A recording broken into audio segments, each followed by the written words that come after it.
One, two. Check one, two, one, two, one, two. Check. No. Check, check, test one, two. Huh? Check.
behind our heads is your first clue.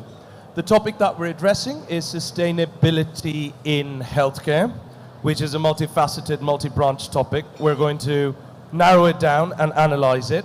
And in order to do that, you need 2 or 3 things. You need a moderator. That's me. My name's Hisham Wine.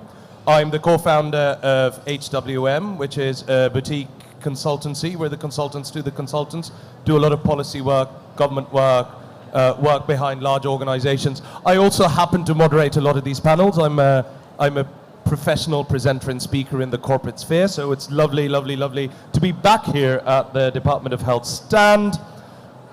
But my job is just to get the story going and take us from point A to point B. The real maestros, the people with the information and the knowledge, are our August panelists, and it is my privilege and pleasure to introduce them, and then we'll introduce our teams for the panel as well. In no particular order, starting from the farthest from me, we've got the Director GCC of Corporate Affairs for AstraZeneca. He shares my first name. Please join me in welcoming Hisham Mirghani. Give him a round of applause, people. Come on. Thank you. Make us feel wanted. We're sitting here doing this for you, and obviously doing it for everybody who's joining our live stream. We know you're there, and thank you very much. And then, again, in no particular order, but right there is the advisor to the Department of Health, Dr. Anderson Eduardo Stanciole. Thank you very much. Thank you. He's done a lot of work in helping put the framework of a lot of things together. And then, nearest to me, in the physical space, is a professor of global health systems at Harvard University, Mr. Rifat Atun. Give him a round of applause, please. You guys are really terrible at applauding. I mean, that's just, I've been doing this for 10, 15 years, and the applause is just, try again. Give us a proper round of applause, please. Thank you, thank you. Now, you might have noticed that mysteriously, certain charming individuals have appeared on the screen behind us, and those are our panelists who are joining us online. So let's start with the individual who's closer to me, geographically or at least on screen. We're joined by the Senior Lecturer in Practice and Program, and he's also the Program Director at the LSE Department of Health Policy, Professor George Wharton. Can you hear us? Excellent. I note how I'm looking back at him, whereas he's probably seeing us from there. And of course, the individual with the wonderful smile, she is the lead of healthcare systems transformation at the World Economic Forum. Also joining us online, she is Yasmin Diaz-Cuichot. So a round of applause. Yasmin, let me know how I did with your last name. And if you say that it didn't work, I'll never say it again. So that's all right. Okay, let us really quickly frame what we're going to do, because we've got about 45 minutes and we want to impart as much information and richness as we possibly can.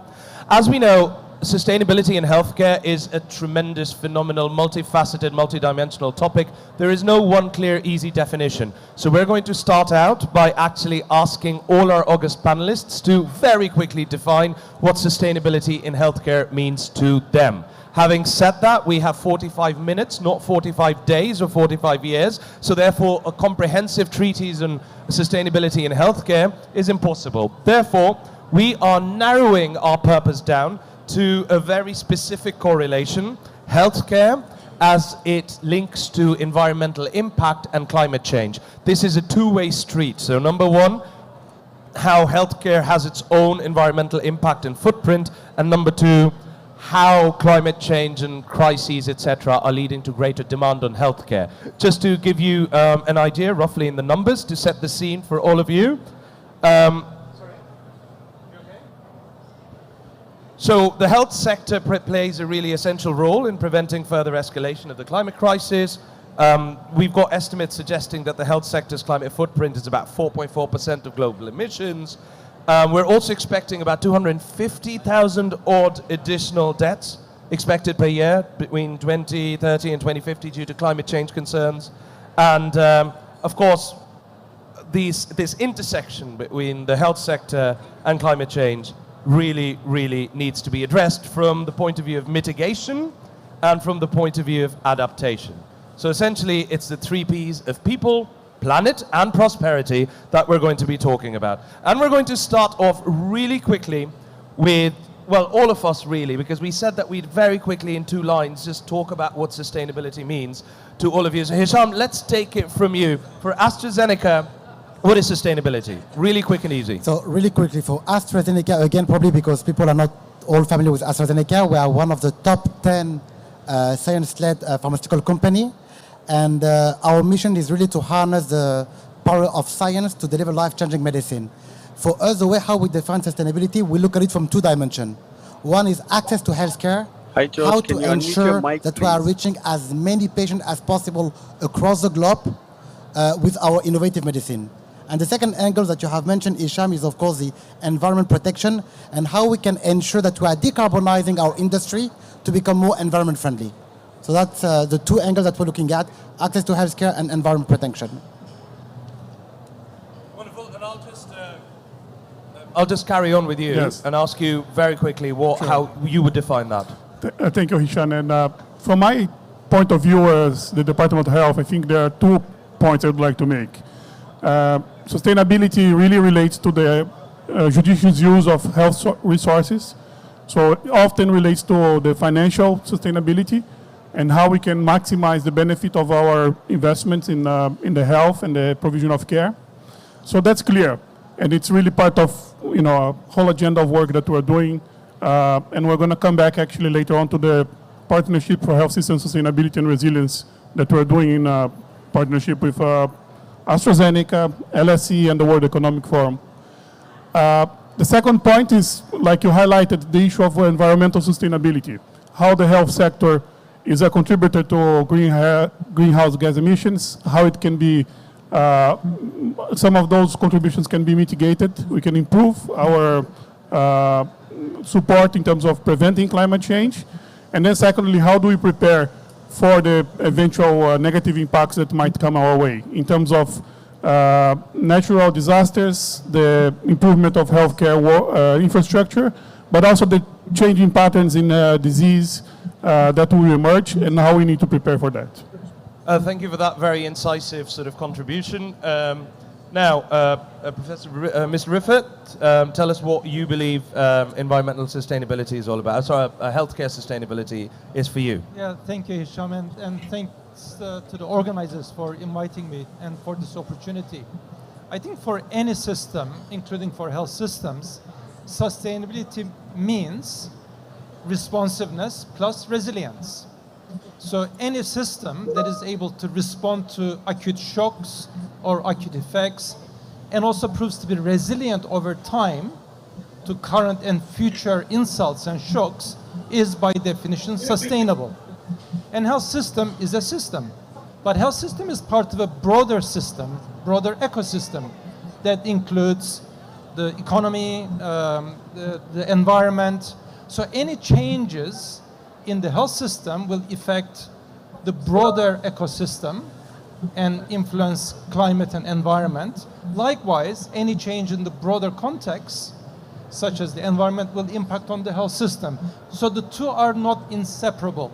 And this is why health is such an important part of sustainable development goals. The SDG 3 is part of, is one of the 17 goals of sustainable development.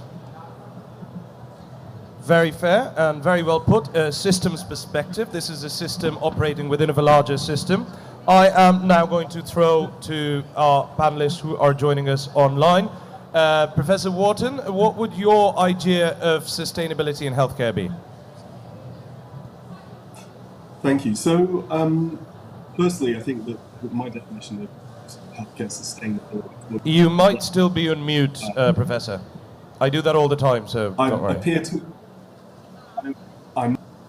But I appear to have lost the feed. Hold that thought then, Professor Wharton, because we still can't hear you here. Yasmin, shall we try you? Will you say something so that we can figure out whether we will have you on stream? So why don't we head to you, Yasmin, and we ask you what sustainability means from a WEF perspective in the meantime. Absolutely. So good afternoon. Salam alaikum from Geneva, Switzerland. Thank you so much for having me as part of the panel. And I would like to echo a lot of what has already been said. Regarding sustainability, the forum's health and healthcare platform really does have a priority to bring this urgency on how we can transform health systems. And we see health systems' role is really to improve patient population and to respond to the needs of the population it serves. We define sustainability, as we've heard today, as a health system's ability to improve population health, to continually provide services, the equitable access to care, and doing so in an environmentally sustainable manner. And again, resilience we see as a health system's ability to adapt and transform when faced both with long-term and short-term stresses. Thank you. Very cogently put. Professor Wharton, will we give you another go? Let's take a look. Yes, please do. Please do. Can you hear me We now? can hear you now. Absolutely. Go for it. Okay, that's fantastic. Well, I have very little to add to the definitions that have already been given, and I think that very much in accordance with one thing I would like to point out is the relationship with sustainability. As for instance, a sustainable health system needs to be able to keep Professor Wharton, I'm going to have to ask you to hold that thought again. Hold that thought again, because you've broken up a little bit. Let me see if we can get a clearer connection for you, and we'll come back to you. Thank you.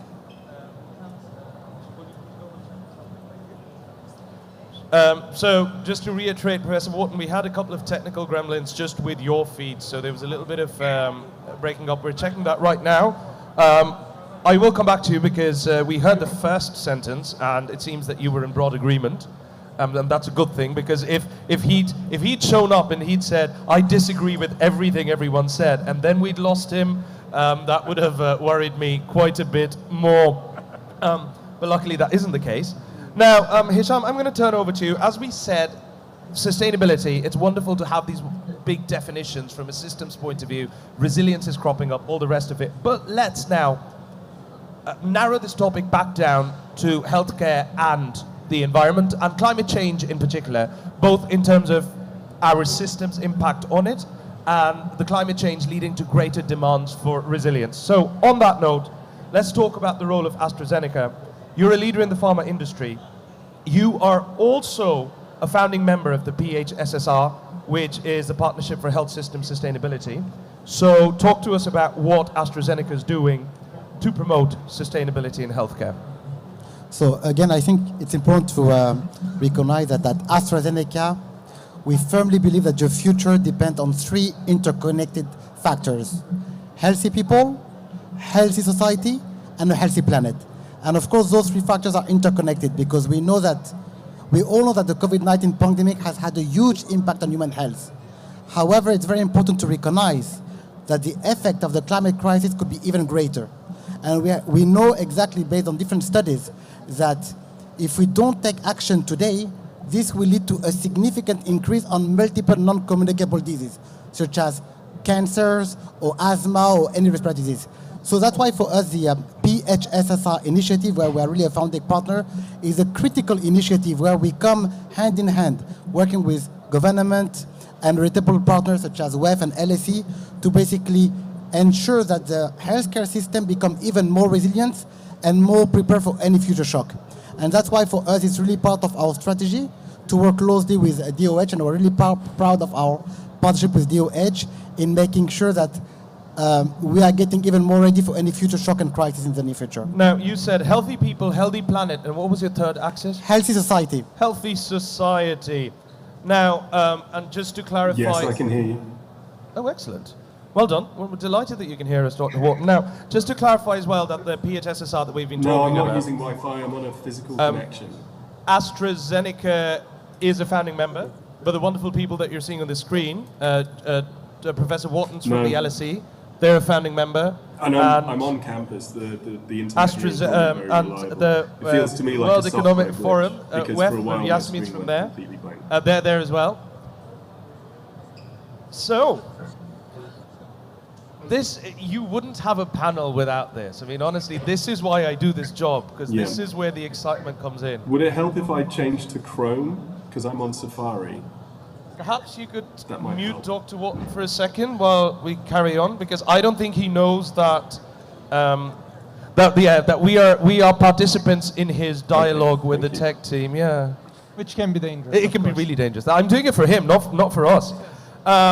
I'm going to move over to you, Dr. Anderson. You're obviously doing a lot of work with the Department of Health, and I'm going to ask you, in your capacity as a regulator, because the Department of Health is a regulator, talk to us a little bit about your green strategy for sustainable healthcare systems, both domestically and globally.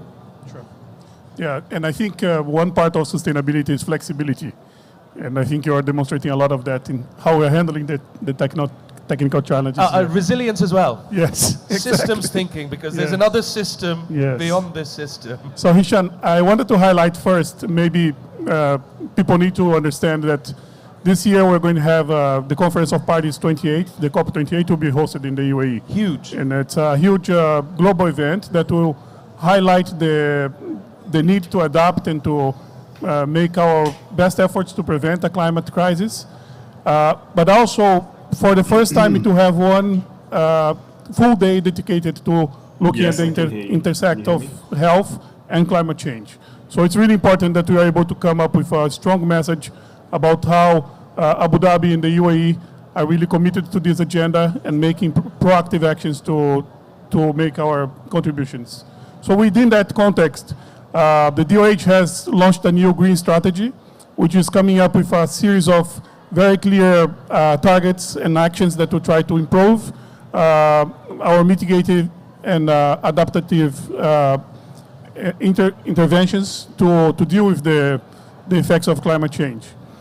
So I mean, let's have an example. Yes. You said they're targets. Let's have an example. I'll give you the targets. So we have two targets. We want to reduce our carbon emissions by 20% in the 20%. health sector by 2030, and we want to reach net zero by 2050, which is very much in line with other global initiatives that are And there's a UAE-wide goal yes, from the government. exactly. Perfect. Yes.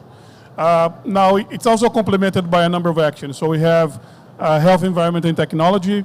We were calling the HEAT initiative, which will deal with the adaptation in the hospital sector and in different healthcare facilities. We just launched the Green Emerald Index, which complements our quality assessment system, the MOASHER, and we'll be looking specifically at the green credentials of the facilities and recognizing those that have demonstrated their high level of achievement already. And finally, we also just signed an agreement with the Geneva Sustainability Center, which will be providing training and awareness raising among the facilities and the staff to help us accelerate progress. So partnerships plus the Emerald Index to Yes. actually measure the green credentials of Yeah. your infrastructure. Can I and just partners. add one small point? I think Yeah. we also recognize that the health sector, like Professor Rifat said, is part of a bigger reality. So when you talk about mitigation actions, for example, we need to be thinking about the food production systems, transportation, and even when you break down the value chain of the healthcare production, 12% of that takes place within the facility, but the vast majority of that is actually happening before. So when you think about the patient journey, the supply of the supply chain and so on. So we need to also to work and to raise awareness more broadly. So that's why part of our strategy also involves collaboration even at the international level. Hisham really wants to add something. Just to build on this point, because that's really important, because when we look at this 4.4% of greenhouse gas emission, it's across the entire journey. So from manufacturing site up to the hospitals. And again, even at AstraZeneca, we have taken a bold commitment to also decarbonize our supply chain network to make sure that by 2025, we're going to become carbon neutral and to become carbon negative by 2030. And we are really rethinking our whole manufacturing processes. Those are big waste. figures. Give me those figures again. So by 2025, what happens? Carbon neutral. Okay. And 2030, carbon negative.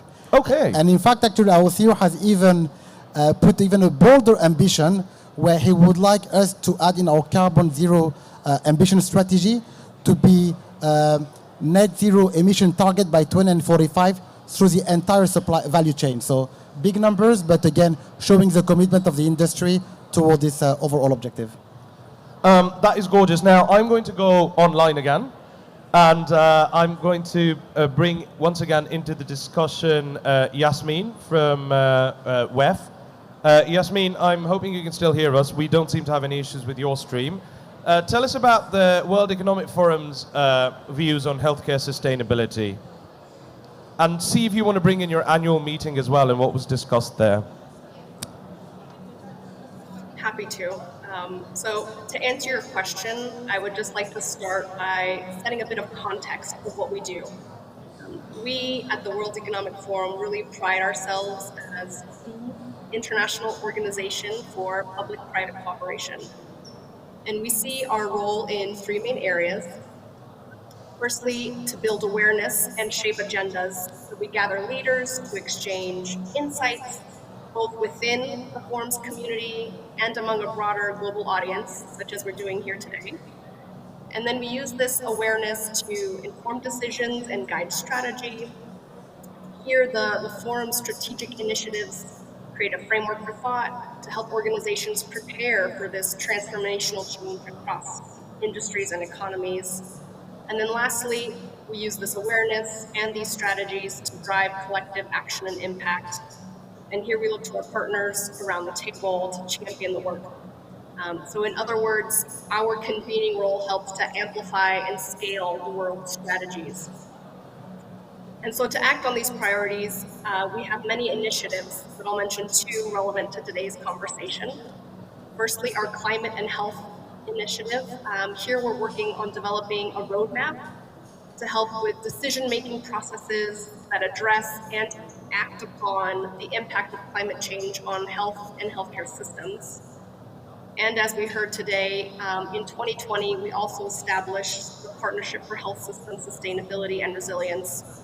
And we know that PHSSR is really committed to collaborating across sectors, across borders, to really build this resilient and sustainable healthcare systems. From Davos, one of the main interaction points at the World Economic Forum has our health conversations really centered around a few main points. And I'm happy to share that the first one is the focus on long-term transformation. The thinking that healthcare is an investment and not a cost. Secondly, that good governance, especially early action from governments alongside the private sector, really need to work together to build this sustainability and resilience and to move from a transactional mindset to a partnership point of view. And lastly, I think there was a lot of energy and desire to keep health as a central pillar of the conversation, even in the midst of other geopolitical crises within the broader global conversation.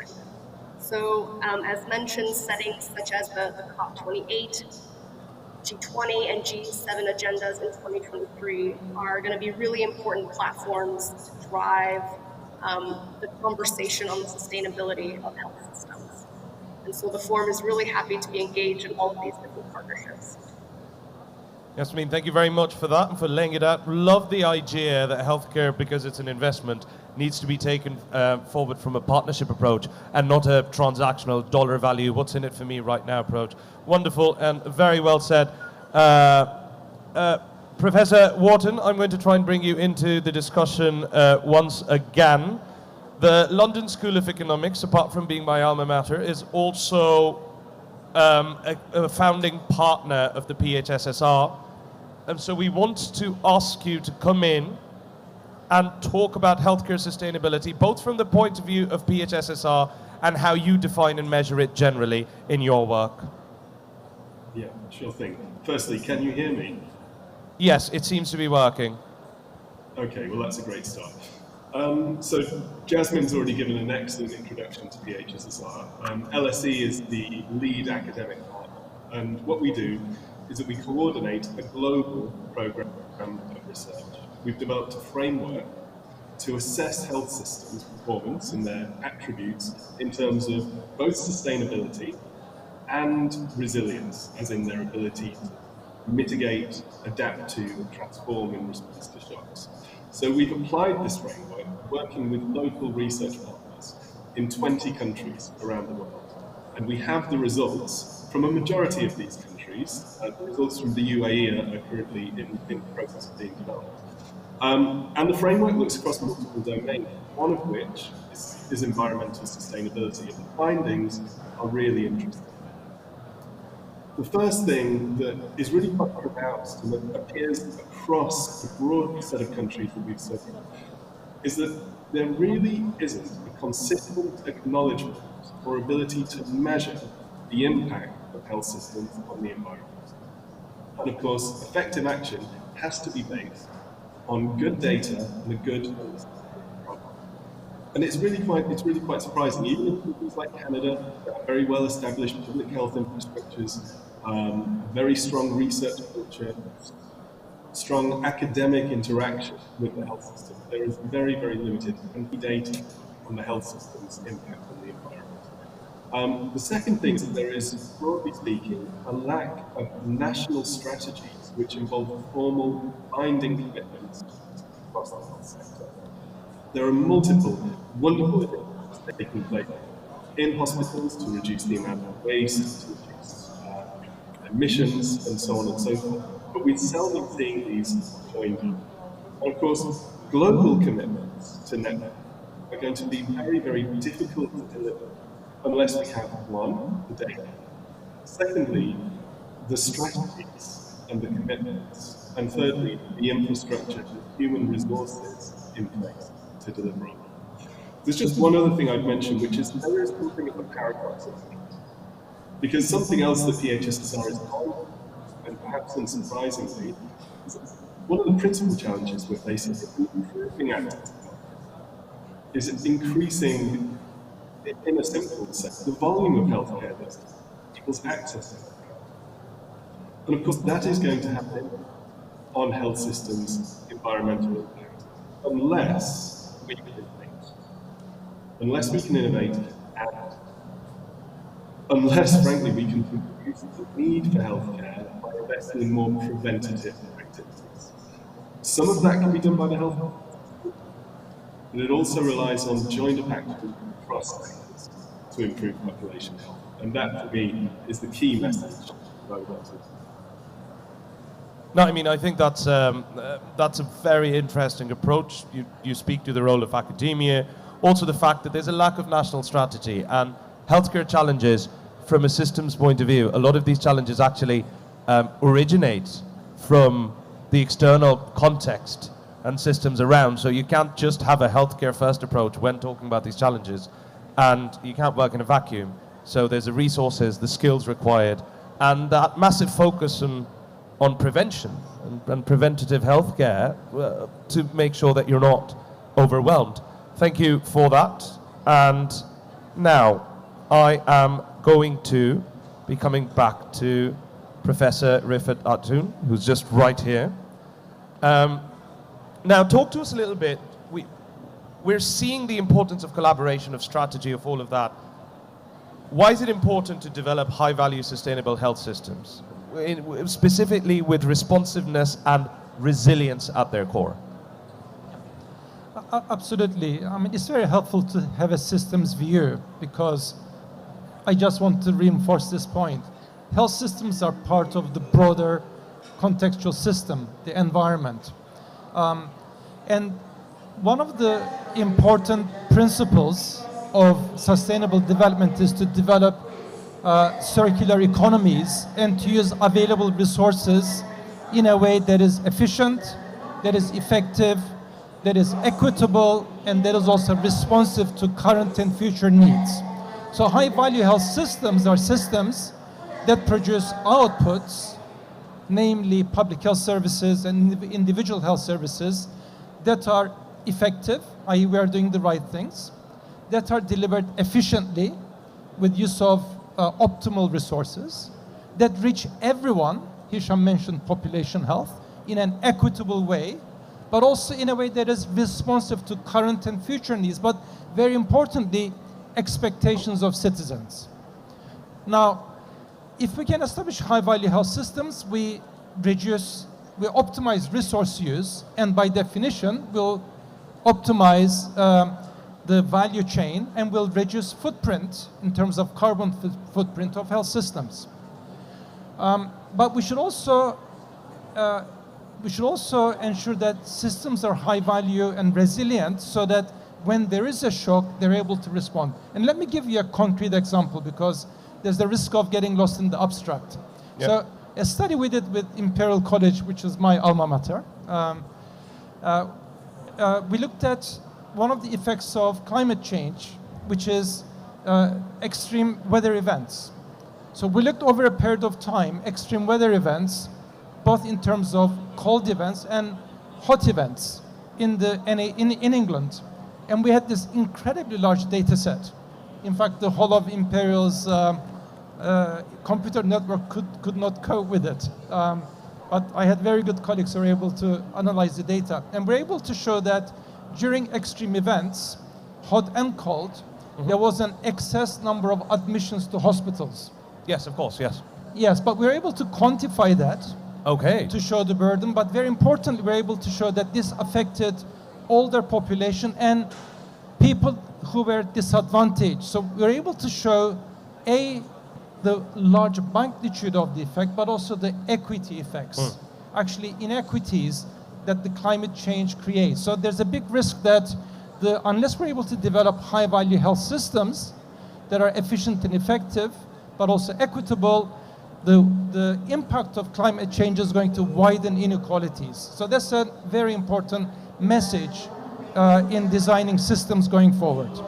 I mean, I think that is a really powerful idea that we think of demand impacts of healthcare, but sometimes we don't think about the fact that there are existing inequalities in the delivery of healthcare, and the climate crisis is going to exacerbate them. So that's wonderful. That's a really, really great thing. I'm going to bring the discussion back to the both of you gentlemen together, actually, Hisham and also Mr. Anderson.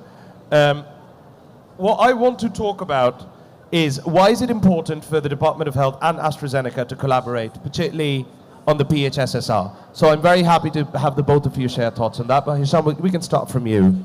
No, I mean, again, this collaboration with DOH is another, I would say, area of collaboration. We have been always extremely proud in terms of how we are working with the Department of Health of Abu Dhabi. And the choice of DOH was for us a no-brainer, and for three main reasons. First of all, we have been always inspired by the aspiration of Abu Dhabi and UAE to become a regional player in the field of life science. And they've been always welcoming private entities to come and collaborate with them to achieve that aspiration. So we are really glad to be part of this collaboration. Second of all, I think that, again, going back to the PHSSR, the essence of PHSSR is to support countries to ensure the health system become more resilient and sustainable. Because I think, again, during COVID pandemic, we have seen many health systems across the globe collapsing, and sometimes in countries where we're not expecting it. Yeah. And what we have seen in Abu Dhabi and UAE was really remarkable on how they have tackled the pandemic, demonstrating already the resilience of the health system, but not only within the border, also supporting the global fight through humanitarian aid, but also through the exceptional HOPE consortium that was created to support countries across Africa and Latin America by supplying vaccines to the community where they don't even have access or little access to healthcare. So again, there was a lot of proof point for us that could also support PHSSR by showcasing some of the best practice to the UAE that could serve the rest of the world. So we are really proud of this collaboration. Right, and you, now the other side of the coin from you, how does PHSSR support Abu Dhabi's sustainability efforts? Yeah. Go for it. Thank you. And I completely agree with Hisham's points. I think PHSSR is really offering us the opportunity to work collectively. So we are looking at a very rigorous review of all of the aspects of the health system. And by doing that, we are having discussions. We're really establishing strong communication with different players that are often busy with their day-to-day work, and this is really an opportunity to look from a broader point of view and understand, are we going in the right direction? Are we doing the right actions? What can we do better? But also documenting the good examples that we have, which are so many of them. I also wanted to add one point, Hisham, which is, I think COVID really challenged us. And I think all of us, the countries that came out well, they really did it by a combination of flexibility and collaboration. And I think that's very clear. It's part of what we are finding here with Professor Atun. And I think that with the climate change crisis that's coming up, this is only going to become more relevant. I think we are now being challenged to learn a whole set of new terms that we are health people, we don't really necessarily know. We're talking about particulate matter concentrations. We're looking at the relationship between monocultures and the gut biome. There are so many things that we need to understand now that we haven't been able to do so far. And the only way that we'll be able to do it is with collaboration, with relying on each other's expertise. That's absolutely wonderful. Now, I've got a little bit to get through, and I recognize that time is of the essence. We unfortunately can't be here all day. I'm going to throw over to Yasmin, because Yasmin, I have a very topical question for you. This past January, you had your annual meeting. What happened in it? What were the some specific outcomes that you'd like to share with us in a nutshell? Thank you. Yes. I think that what we came together and discussed was that together we need to raise the urgency of the issue, that we need high quality data, that we need high value systems, bring together, again, the public and the private sectors to work together. As all my fellow panelists have said, it really does take partnership to make this happen. And the forum is happy to generate this evidence and frameworks and then to make systems work for a better future, but it also takes political will. So we're looking at our regulators and our politicians to really take this next step, use the evidence that we've gathered and really implement it into their health and healthcare systems. Wonderful. Thank you very much. Anybody have anything to contribute? Yes, go on. I'd like to follow on from Jasmine's excellent comments. I mean, partnerships are critical, but I would argue that we need strategic public-private partnerships. This is a term we coined following a study, actually, which we launched at Davos last year. Because the operative word here is scale. We need to achieve scale if we are going to solve the current and future challenges. Incremental improvements is not going to solve the really big challenges that we face. So the strategic public-private partnerships operate to solve current and future challenges at scale and at population level in an equitable way. That brings together and harnesses the capabilities of both the public and private sectors, but also all the players in the system. And that is going to be, it's not a question whether we should be doing this or not. The question is, how can we do this in the most agile way going forward? So because this is new, we have to try, we have to learn, we have to create learning systems so we can manage future challenges collectively at scale. Now, you know what I think I'm going to do? I'm going to try and give Professor Wharton some of the last words, but before that, I want to come over to you and say, building on that, you've said that strategic public-private partnerships are essential to develop the scale and the momentum, right? So one side brings the resources, the other side brings the expertise. Talk to us a little bit about that. How do we do that? How can we create a healthy economy, a healthy healthcare system, as it were, and mitigate against potential adverse effects? So give us some examples as well. Yeah, excellent. Really super question, $1 trillion question, actually. $1 trillion. Well, how do we make it The Department of Health will write you a check. They're sitting right there. Well, I think beyond. First of all, strategic public-private partnerships means people, the stakeholders need to get together to jointly define problems and the challenges as they see it. And they need to jointly agree what the challenges are. And then jointly develop solutions. building on their capabilities and harnessing existing capabilities. Third, one has to put in place system level changes in order to implement these solutions with a systems perspective and a scale in mind. Fourth, agile response is going to be critical because this is something new, this is something that we've not done before. So by definition, we have to implement and learn. So we have to create a learning environment.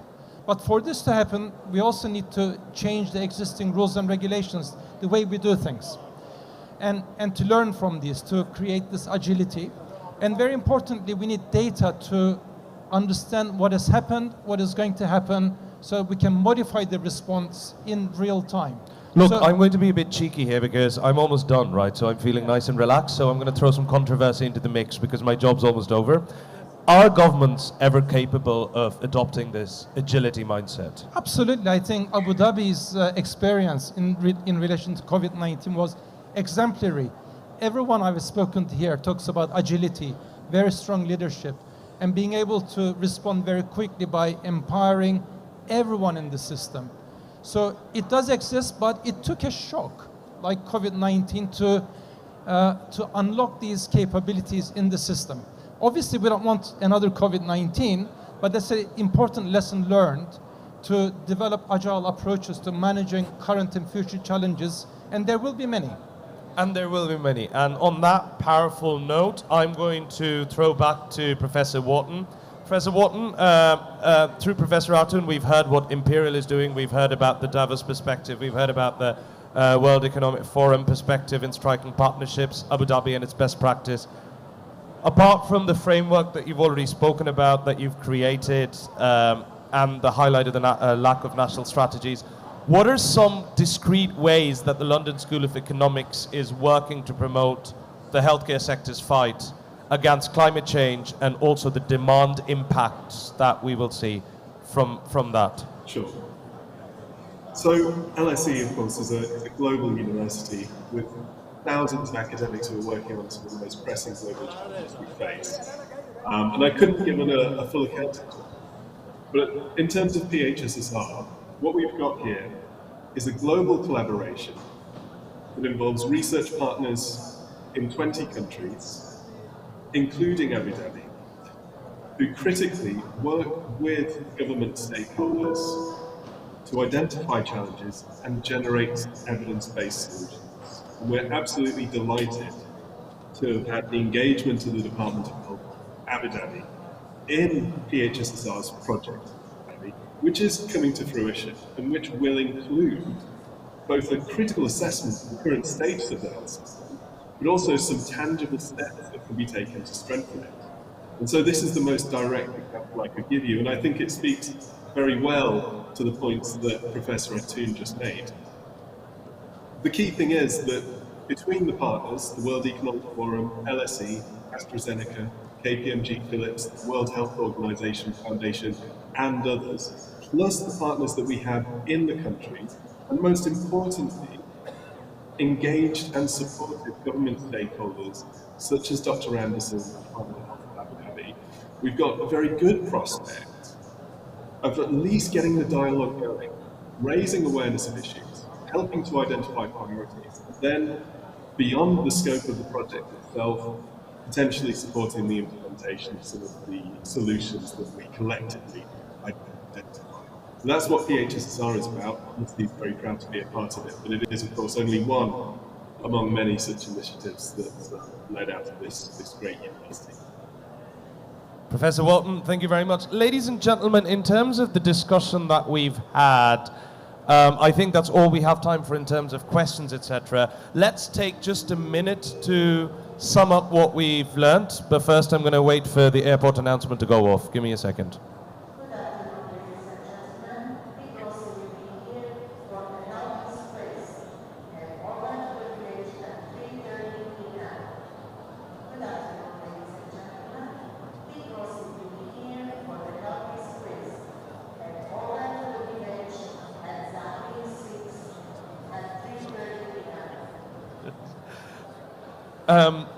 Please don't mind her. She's jealous of our panel and she wants my job. She's not getting it.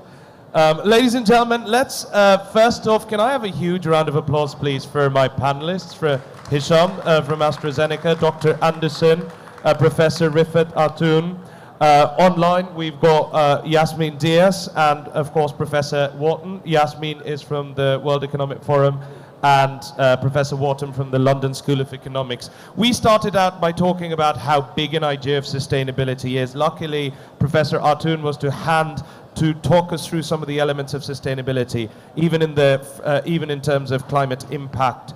What we're looking for is this idea of resilience, being able to withstand shock, and this idea that was shared by a lot of other speakers here, all of us in fact, that these shocks largely come from the outside. So you need this big idea of you're talking about systems thinking, where yes, healthcare is a system, but there's a broader system on the back of it. We had Yasmin who came in and said the World Economic Forum's idea of sustainability is responding to the needs of the population. And of course, as the impact of the climate crisis begins to hit, those needs will accelerate and will change as well. From the AstraZeneca point of view, Hisham said something really interesting. For them, sustainability is healthy people, a healthy planet, and a healthy society. The big three. AstraZeneca prides itself on working with partners. Directly, you said that there's a commitment of being carbon neutral by 2025, carbon negative by 2030. So that's a direct commitment against to mitigate climate change.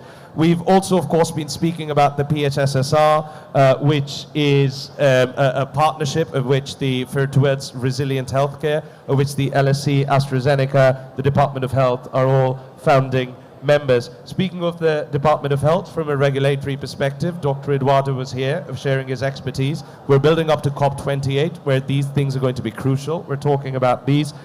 Abu Dhabi and the UAE is taking the lead. Their targets there, obviously there's net zero by 2050, but more than that, there's this idea of cutting emissions by 20% as well. And he spoke about how the Department of Health now has an upgraded Emerald Index to monitor the green credentials of infrastructure partners and buildings. So that we felt was super.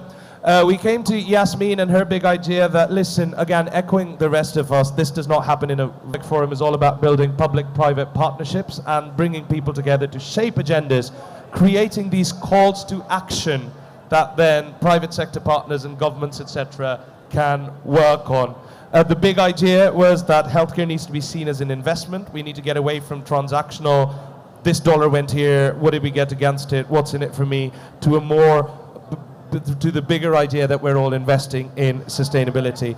They recently had an annual meeting that showed quality data is essential. We need to emphasize the public private sector partnerships to scale. This was a point that Dr. Aoun also picked up on and said, public-private partnerships strategically are the only way to build the resources, scale, buy-in that you need to make tangible difference.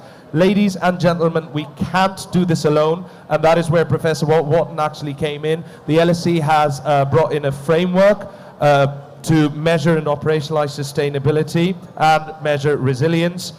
Academia needs to be involved. The London School of Economics is working within the context of the PHSSR with thousands of, obviously, academics and contributors.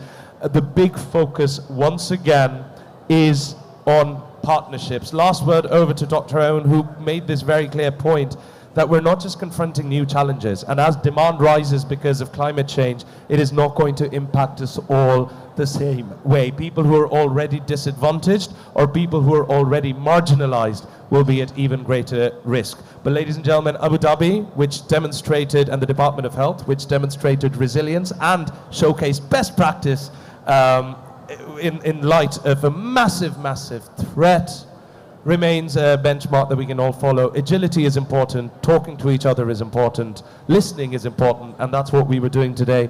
A wonderful panelist, thank you very much. Ladies and gentlemen, I'm Hisham Wine, pleasure being your moderator. Thank you for listening.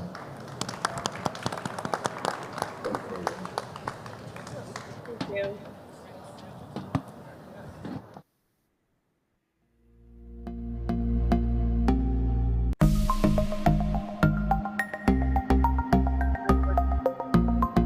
Yeah, thanks.